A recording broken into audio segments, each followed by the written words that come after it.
Good morning বন্ধুরা, কেমন আছো সবাই? আশা করি সবাই ভালো আছো, সুস্থ আছো। আর আমার মর্নিং মানেই সকালে রান্নাঘর থেকে শুরু হয়। তো বাবুর তো এখন পরীক্ষা চলছে, মানে ফাইনালের ওই ওরালগুলো, প্র্যাকটিক্যাল এইসব, তো স্কুল যাবে তার জন্য। তো বানাচ্ছি টিফিন, তো একটু ভাবলাম গুড়ের প্যানকেক করে দিই। অনেকদিন এটা হয়নি, আর শীতকালেই হয়। নতুন গুড়, খেজুর গুড়, ময়দা আর দুধ দিয়ে একটু বেকিং পাউডার দিয়ে দিয়েছি, অল্প একটু নুন, এক চিমটে ঝরঝর বানাবো। তার আগে চাটা হচ্ছে, চাটা আমাদের ছেঁকে নিই। আর কেক সব রেডি হয়ে গেছে, আর বাবুকে তো দিয়ে দিয়েছি, টিফিন নিয়ে চলে গেছে। এগুলো আমরা কটা খেয়ে আর বাবুর বাকি রেখে দেবো, বিকেলে এসে চাইবে। চলে এলাম অনেকক্ষণ বাদ, পুজো পাঠ হয়ে গেছে বৃহস্পতিবারের, কিন্তু ওয়েদারটা দেখো। কদিন আগে এরম ছিল, কাঁদছিলাম রোদের জন্য, আর রোদ হলো কদিন, বেশ জোরালো রোদ হলো, আবার যেইকে সেই কী ধরেছে কে জানে। এবছর যে ঠান্ডার দিনে মেঘলা ওয়েদার একদম ভালো লাগে। আরে বাবা, পুজো তো হয়ে গেছে, প্রসাদটা তুলে কখন মনে হচ্ছে গায়ে সব চাপাবো।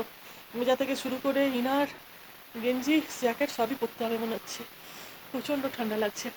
তারপরে এবার চল জামা কাপড়গুলো ড্রাই করে নিচ্ছি, ছাদে গিয়ে আজকে লাভ নেই, মেলে দিই। আর বিয়ে বাড়ি বলছিলাম, একটা এসে এতদিন বাদে তো হলো বিয়ে বাড়ি, সেও আবার দুদিন ধরে। আজকে ওদের হচ্ছে তিলক উৎসব। আমরা ভেবেছিলাম শুধু বউ ভাতেরই আছে, আর বরযাত্রীতে বলেছে দাসবাবুকে রাউরকেল্লা, কিন্তু কে যাবে রাউরকেল্লা, তো যাবেন। তো বউ ভাতটা হবে বুধবার, 24-এ বিয়ে, আর না 22-এ বিয়ে, 24-এ বউ ভাত। কিন্তু তারপর আজকে আবার বলে গেলো তিলক, মানে আমাদের যেটা আশীর্বাদী বলি, ওটা ওদের তিলক উৎসব বলে। মেয়ের ঘর থেকে আসবে, এটা ছেলের বিয়ে। তো সেটারও সন্ধ্যেবেলা বলে গেল সবার সপরিবারে। তো আমি তো রান্না বসিয়ে দিয়েছি, বাবু যদি না যায় বাবুকে একটা রুটি করে দেবো, আমিও যাবো। তাই ভাবছি, আর দেখো, জানতাম না তো, মাথাটা কালকেই শ্যাম্পু করেছি, আজকেই তেল মেখে ফেললাম। পরে এসে বলছে আগে জানলে তেলটা অল্প করে দিতাম, কী করা যাবে। আর বৃহস্পতিবার তেল দিই মাথায়, যাকে পরের বুধবার আছে, ঠিক আছে, সামনের বুধবার বউ ভাত। তো এত ঠান্ডা, শাড়ি তো পরারই আছে, সোয়েটার ফোয়েটার শাল ফাল চাপিয়ে যেতে হবে ঠান্ডাতে। আর এরকম ঠান্ডাতে একটু ইচ্ছা করে মনে হয় তাড়াতাড়ি শুধু সন্ধে টন্ধে দিয়ে আর চাটা নিয়ে কম্বলের তলায় ঢুকে বসে থাকি, ঠান্ডাটা জানো। চলো জামা কাপড়গুলো মেলে, চিকেনটা ম্যারিনেট করে গেছিলাম, প্রসাদটা তুলে তারপরেই চাপাতে হবে। জামা কাপড়গুলো মেলে দিয়ে রান্না চাপিয়ে দিয়েছি। ওই যে একটু একটু করছি রসুন চিকেন, বাবু অনেকদিন ধরে বলছিল। তো পুরো রসুন আর কাঁচা লঙ্কা পিষে, আদা দিইনি, আর এই যে গোটা রসুন দিয়ে দিয়েছি। আর লঙ্কা গুঁড়ো দেবো না, দিলে আমি ভাবছিলাম প্রথমে দেবো, তাহলে না, না, লঙ্কা গুঁড়ো পরে না, এতে দই আর নুন মাখিয়ে রেখে দিয়েছিলাম, গোটা গরম মশলা কিছুই দিইনি।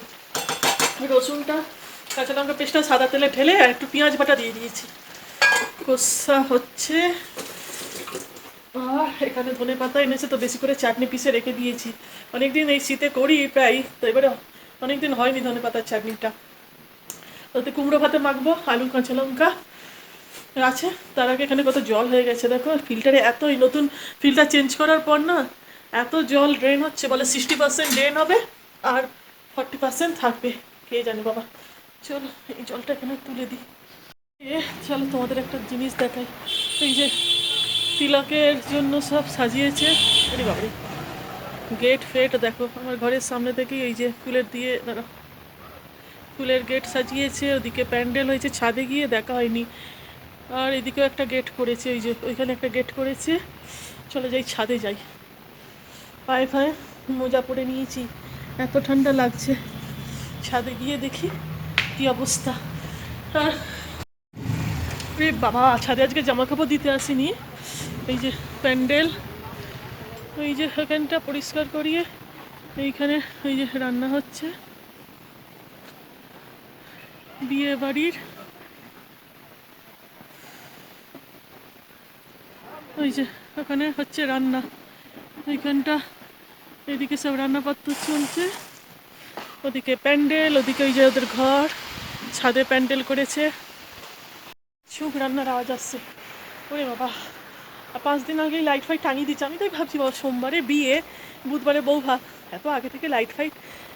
তিলক লেখা ছিল, কিন্তু আমার খেয়াল পড়েনি যে তিলক তো মেয়ের ঘর থেকে আসে ছেলের ঘরে, আমি শুধু ভাবছি এরা যাবে যাবে, এটাই মাথায় চলছে। যাই হোক, তো ওই জন্য আগে থেকে লাইট ফাইট, আজকে অনুষ্ঠানটা আছে বলে লাইট ফাইট পরশু লাগিয়ে দিয়েছে। ওদের বাড়িটা দেখে মনে হচ্ছে না দিওয়ালি, ছেলের বিয়ে বলে কথা, বড় ছেলের বিয়ে। তো সন্ধ্যে থেকে লাইট ফাইট জ্বালিয়ে দেয়। সকাল থেকে আমার বাড়ির এমনি তো গাড়ি যাচ্ছে আসছে, আর সন্ধ্যে থেকে আরও ভিড় হবে। বাবু যদি না যায়, ওর বাবা আমি ঘুরে চলে আসবো বলে গেছে। যাওয়া তো পাড়াতে যেতে তো হবেই, বলো না। আবার বুধবারে বউ ভাত। ছাদে জামা কাপড় দিতে আসিনি, সবার জামা কাপড় আছে ছাদে ওই পাশের বাড়িতে, কিন্তু দিলাম না কেন, এমনি হুট করে যদি বৃষ্টি চলে আসে, কি অবস্থা, পুরো ধোঁয়াশে হয়ে গেছে। দেখো কত কুয়াশা, না ওটা নেবেছে, আর মেঘে পুরো দিকটা দেখো। দেখো পাহাড়ের ওখানটা দেখছে পুরো ধোঁয়া, ওই বাবারে গাছগুলো অবধি দেখো দেখা যাচ্ছে না, কি অবস্থা। পুরো একদম ওইখানটা পুরো কুয়াশায় ঢেকে আছে। এই রসুন চিকেন রেডি। এটা লঙ্কা গুঁড়ো তো পড়ে না, ওই জন্য সবজি টাইপের একটু সাদাটে হয়েছে, রসুন আর কাঁচা লঙ্কার ওপর। তো এরকম কালার এসছে। লঙ্কা গুঁড়ো চাইলে দিতেই পারতাম না, থাক একদিন না লঙ্কা গুঁড়োতে রঙটাই হতো। রসুন আর কাঁচা লঙ্কার ওপর রসুন চিকেন। গোটা রসুনও আছে, কোথায় ঢুকে গেছে কে জানে। যাই হোক, দাসবাবুর কাছে বাবুকে আনতে এলে খাওয়া হবে সব। গরম গরম ভাত, আহা এই ওয়েদারে, আর গরম গরম চিকেন। দেখো স্কুল থেকে হাত কেটে এসছে, ও পরীক্ষা চলছে এখন, কি ভাগ্যিস বাঁ হাতটা হয়েছে। আস্তে আস্তে খোল, ওরে বাবা, ও পুরো পেরেকে হাত ফেটে গেছে, টিটেনাস নিয়ে নিয়েছে। ও আস্তে আস্তে খোল, আমি করে দাও পরিষ্কার। কেন, ছোট থাকতেই ভালো হচ্ছিল, পরিষ্কার করে সব করে দিতাম। এখন বড় হয়নি, করতে দেবে না নিজে নিজে, কি করে কে জানে। কি ভাগ্যিস বাঁ হাতে হয়েছে বলতো, ডান হাতে হলে হয়ে যেত। খাওয়া দাওয়া তো হয়ে গেল। বাবা সবার গায়ে জ্যাকেটটা দিয়ে বসতো। চুলটা তো আজকে বাঁধা নেই, পরে তো ভালো করে বাঁধতেই হবে। তেল দিয়ে দিয়েছি, একটু আগে জানলে বেড়াতে এসে বলে গেছে। তেলটা দিতাম না তো, অল্প একটু দিতাম। বৃহস্পতিবার একটু মাথায়, মা বলে একটু বৃহস্পতিবার মাথায় তেল থাকে, তারা দেখো সব লাইটের ডেকোরেশন করছে, একটু বাদেই সব জ্বেলে দেবে, রাস্তাটা কি সুন্দর দেখতে লাগবে। একবার সরস্বতী পুজো করতো এরা, পাড়ার ছেলেগুলো, তখন এরকম লাইট দিয়ে সাজাতো। যাই হোক, আর ওই ছেলের দেখো কাণ্ড দেখো। এখন স্কুল তো দুদিন যাওয়ার ছিল, গ্রুপে ভাগ করে দিয়েছে, কিন্তু এখন প্র্যাকটিক্যাল চলছে ফাইনালে সব সাবজেক্টে। তো ভাইবা বলে, আমরা তো ওরাল প্র্যাকটিক্যাল বলতো, এখন ভাইবা ভাইবা কত কিছু নাম বেরিয়েছে। যাই হোক, তো তা ভাইবা ভাইবা করছে, ভাইবা কি বলে, ওই ওরাল প্র্যাকটিক্যালকে ভাইবা বলে। ভাইবা কি ভাই, ওই হ্যাঁ ওইরকমই কিছু হবে বাবা। যাই হোক, তা ওর জন্যই এখন রেগুলার স্কুল, শনিবার নেই, কাল অবধি আছে। প্র্যাকটিক্যালগুলো হয়ে যাবে, তারপরে ট্রায়াল ট্রায়াল দিয়ে মানে আজ তো 22 ফেব্রুয়ারি থেকে দেখতে দেখতে এসে গেল, ফাইনাল শুরু হয়ে যাবে। আর বাইরে থেকে টিচার আসছে ওরাল এইসব ভাইবার জন্য। তো যাই হোক, তো এরকম একটা কাণ্ড করে কী ফাঁকি জানাতে হয়নি বলো। যদিও এখন ওরাল টেস্ট, কিন্তু ঘরে তো প্র্যাকটিস করতে হবে, এখন একটু ঘরে না প্র্যাকটিস করতে হবে। সকাল থেকে কত গাড়ি যে আসতে যাচ্ছে এই বিয়ে বাড়ির জন্য, আরও এমনি তো জলের গাড়ি গ্যাসের গাড়ি আসতেই থাকে, আর এই বিয়ে বাড়ির জন্য কত গাড়ি আসছে। যাই হোক, তো কী জ্বালাতন বলো, বলে লাস্টে মানে যেটা হওয়ার ছিল না, বলে বেড়াল রাস্তা কেটে গেলে স্কুলেরই হয়ে বেরাবে, আর ওই গ্রাউন্ডে কিছু ছিল সেখানে বসতে গেছে, আর পেরেকটা আমার দেখে আমার পাশা শিরশির করে এরকম দেখলে। কদিন আগে আমার বোনপোটা হয়েছিল, খেলতে গিয়ে আমার বাপের বাড়ি ওখানে সিকটা গুজে, এখানে ওই রেলিং এর সিক থাকে, কিভাবে চোখ বেঁচে গেছে এইখানটায়, সেটাই ভিডিও কলে দেখছি, আর না কেমন করছে। আরে দেখো ভাই, তো ভাই ছোট, দাদাও সেরাম। তো বলে পেরেকটা এমন ফুটে গেছে, সঙ্গে সঙ্গে ফার্স্ট এড করে দিয়েছি স্কুলে ম্যাডাম। তারপরে বলেছিল টিটেনাস তো নিতেই হবে। তো টিটেনাস নিয়ে কোনো দোকানে তখন লোক পাইনি, সবাই নাকি খেতে চলে গেছে। তো কিনে এনে আবার তারপর টিটেনাসটা নিয়ে এলো, এখান থেকে সামনে একজন দেয়, তার বাড়িতে গিয়ে নিয়ে এলো টিটেনাস। বলো কি অবস্থা। ও এতটা হয়ে গেছে না, আমার দেখে বাবা আমার গা শিরশির করছে। কি জোর ডান হাতটা বেঁচে গেছে, আর কমাস এই কদিন বাকি ফাইনালে, এরকম যদি হয়। এই জন্য বাবা মানে এতটা ছেলেটা কিছু না কিছু ওর হবেই, না জ্বর হবে, পা একবার পায়ে চোট লাগলো ফাইনাল মানে পরীক্ষার আগে ওর দেখেছি। যাই হোক চলো, জামা কাপড়গুলো ওদিকে দিয়েছি, ওদিক থেকে নিয়ে আসি। ও বাপরে বাপ, ভাবছি বাবারে কি করে যাবো, সোয়েটার সোয়েটার তো চাপাতেই হবে, একটা ভালো শাড়ি পরো, শীতকালে এই একটা বাজে, ওপরেই সোয়েটার পরে নাও, কোনো কিছু ভালো শাড়িটাই পরে মজা, মানে একটা সাজগোজই নষ্ট হয়ে যায় একটা সোয়েটারের জন্য। সব সোয়েটার আর ভালো সব মতো পরতে হবে সোয়েটার ফোয়েটার, কেননা ঠান্ডা ভালো। তো যাই হোক, দেখা করছি আবার সন্ধ্যেবেলা সাজুগুজু করে। হয়ে গেছি বন্ধুরা, তাড়া দিচ্ছে, এরকম শাড়িটা সোয়েটার পরেছি, হ্যাঁ যাচ্ছি, এরকম সেটটা পরেছি, সব তো চাপা পড়ে গেল, সোয়েটারে চলে যাওয়া, তাড়া দিচ্ছে। ওদিকে শুরু হয়ে গেছে ওদের ফাংশন।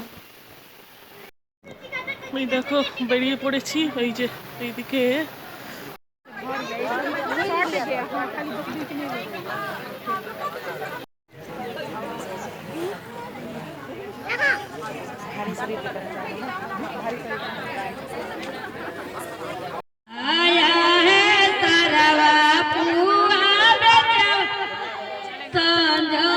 হয়ে গেছে, ওরা চলে এসছে, নিচে আমায় ডাকছে। ফাংশন চলছে তো না, আসতেও কেমন মাঝপথে লাগে না। এবার 10টা বাজতে চললো, ঠান্ডা বাজছে, যাই বাড়ি যাই দুটো মুখে দিয়ে। স্টার্টারে আছে লিট্টি, চাউমিন, মাঞ্চুরিয়ান, চাট। চল, মেন কোর্সে ডাল, সবজি, পুরি, পালং পনির, গাজরের হালুয়া, লাড্ডু, চাওয়াল, অনেক কিছু, মিক্স ভেজ। গেল, এবার ঢুকবো ঘর। পুরো রাস্তাটা আলো দিয়ে সাজিয়ে দিয়েছে, লম্বা রাস্তাটা আমাদের গলি থেকে, ভালো লাগছে বেশ। চলো, গেট ওরা চলে এসছে। যেতে আবার বাক্সতে স্ন্যাক্সও দিয়েছিল, এগুলো আর খাওয়া হয়নি। ভেজিটেবিল চপ, নিমকি, কচুরি, বিস্কুট, গোলাপ জামুন, চানাচুর। তো আবার কত খাবো, আবার দুটো বাক্স থাক। তো চলো, বাবারে বাইরে যা ঠান্ডা। ওপরটা না বসেছিলাম তখন, ওইখানটা অত লোকজনে না অতটা ঠান্ডা লাগেনি, বাইরে নেমে আসতে ঝিরঝির বৃষ্টি পড়ছে, কি ঠান্ডা বাপরে বাহ। ওইগুলো তো আর তখন খাওয়া যায়, বাক্স হাতেই রেখে দিয়েছিলাম। নিচে স্টার্টারও করেছে, চাউমিন, চোখা আর চাট মতো। তো আমি বুঝতে পারি, আমি ভেবেছি যে এগুলোই মানে স্টার্টারের মতো আছে কিছু অল্প স্বল্প। ও বাবা, তারপর আবার মেন কোর্সও ছিল এদিকে, আর ওইগুলো অল্প অল্প ওই জন্য খেয়ে রেখে দিয়েছি। বাকি এদিকে মেন কোর্সে ওই যে এটা ভেজই করে, খুব কম বিহারি আছে যারা ননভেজ করে, বাকি এরা সব ভেজই করে। পনির, একটা পালংয়ের সবজি, মিক্স ভেজ, ফ্রাইড রাইস ছিল, হালুয়াটা গাজরের ভালো করেছে, পান্তুয়া ছিল, আর দই বড়াটা ছেড়ে দিয়েছি, আর পেটে জায়গা নেই দই বড়া খাওয়া। তো যাই হোক করে চলে এলাম, তারা বসতে বলছিল কিন্তু রাত হয়ে গেছে, বাবুর কাল স্কুল আছে, পরে আসবো আবার। আর তারপর দেখুন আবার সোমবারে বিয়ে তো, এবার ওদের হলদি, মেহেন্দি, সঙ্গীত এইসবের জন্য আবার বলে সকালের দিকে যেতে হবে, ডাকবে। তো দেখি সময় হলে যাবো, নাহলে আর বুধবারে আছে রিসেপশন। চলো বাবা, দিনটা তাহলে মোটামুটি টেকে গেলো, কিন্তু এত সকাল থেকে মেঘলা, বৃষ্টি পড়ছে, কালকেও মনে হচ্ছে রোদ উঠবে না, হয়ে গেল। আমার পক্ষে যে কী কষ্টকর এই শীতকালে মেঘলা দিন, বর্ষাকাল না, আর সহ্য করতে প্রকৃতির ওপর তো কারোর হাত নেই। তো চলো বন্ধুরা, ভিডিওটা এখানে শেষ করলাম। সবাই ভালো থাকো, সুস্থ থাকো, সাবধানে থাকো, আর প্লিজ ভালো চ্যানেলটাকে লাইক, শেয়ার, সাবস্ক্রাইব, কমেন্ট করে। আজকের মতো এইটুকুই, টাটা, গুড নাইট। বাবুর আঙুলটা না ফুলে গেছে, তো অনেকটা ব্লিডিং হয়েছে, এই এক চিন্তা ছেলেটা, কালকেও পরীক্ষা আছে। তো পরীক্ষার সময় ঠিক আছে।